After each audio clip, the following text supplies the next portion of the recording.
ஒரு 1லேருந்து 1.5 கிலோ அளவுக்கு கறி எடுத்து க்ளீன் பண்ணி வச்சுக்கிறேன். இப்போ இதில் நம்ம மசாலா சேர்த்துக்கலாம். 1 டேபிள் ஸ்பூன் அளவுக்கு மிளகுத்தூள் சேர்த்துக்கிறேன்.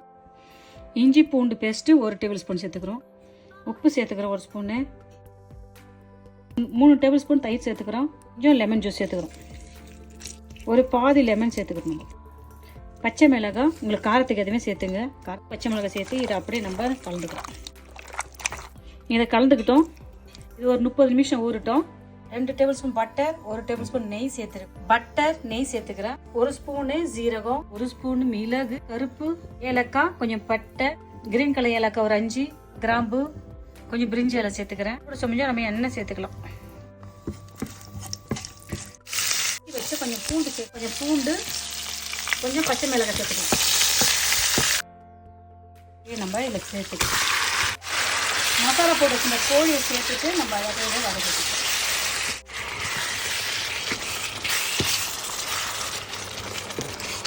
மசாலா போட்ட கோழியை இதில் சேர்த்துட்டு அப்படியே கொஞ்சம் நேரம் மூடி போட்டு வேக வைக்கலாம். பார்க்கலாமா? இந்த கோழியில் இருக்கிற தண்ணியெல்லாம் சுண்டிடுது. அந்த கோழியோட தண்ணியிலேயே நம்ம இதை கோழியில் இருக்கிற தண்ணியிலேயே இது நல்லா அழகாக வெந்துடுது. 1 டேபிள் ஸ்பூன் அளவுக்கு கார்ன்ஃப்ளவர் மாவு கலந்து வச்சுக்கிறேன். அந்த கார்ன்ஃப்ளவர் மாவை நம்ம இதில் சேர்த்துக்கலாம். கிரைம் போட்டுக்கலாம். கொஞ்சம் கார்ன்ஃப்ளவர் மாவு, கொஞ்சம் கிரைம் போட்டு இதை நம்ம ஆட் பண்ணிக்கலாம்.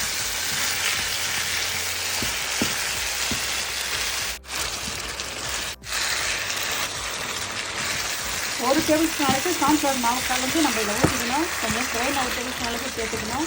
ஃப்ரெஷ் கிரைம் 1 டேபிள் ஸ்பூன் சேர்த்துக்கணும். சேர்த்துட்டு இதை அப்படியே நல்லா கலந்து வச்சுக்கணும். கார்ன்ஃப்ளவர் மாவு அந்த ஃப்ரெஷ் கிரைம் போட்டு இதை நம்ம கிண்டிக்கிறோம்.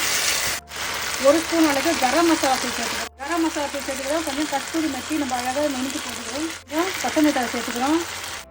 சேர்த்துட்டு அழகாக கிண்டிக்கணும். சளி பிடிச்சின்னு சொன்னால் லெமன் ரொம்ப நல்லது, பெப்பரை ரொம்ப நல்லது. அதை சேர்த்து நம்ம கோழிக்கு செஞ்சுக்கணும். ஒரு மெடிசனாக நல்லா நம்மளுக்கு பயனுள்ளதாக இருக்கும். லெமன் பெப்பர் சிக்கன் செஞ்சுட்டோம். வாங்க நம்ம சாப்பிட்டு பார்க்கலாமா? இதை பாருங்க, என்ன சூப்பரான சுவையான அழகான ஆரோக்கியமான லெமன் பெப்பர் சிக்கன் செஞ்சுட்டோம். பாருங்க, இதுக்கு காரம் கொடுக்கிறது மிளகும் பச்சை மிளகாயும் தான். உப்பு காரம் உங்க விருப்பப்படி சேர்த்துங்க. நீங்களும் இதே மெத்தட்ல செஞ்சு பார்த்துட்டு லெமன் பெப்பர் சிக்கன் எப்படி சொல்லுங்கப்பா. பாய். தேங்க்யூ.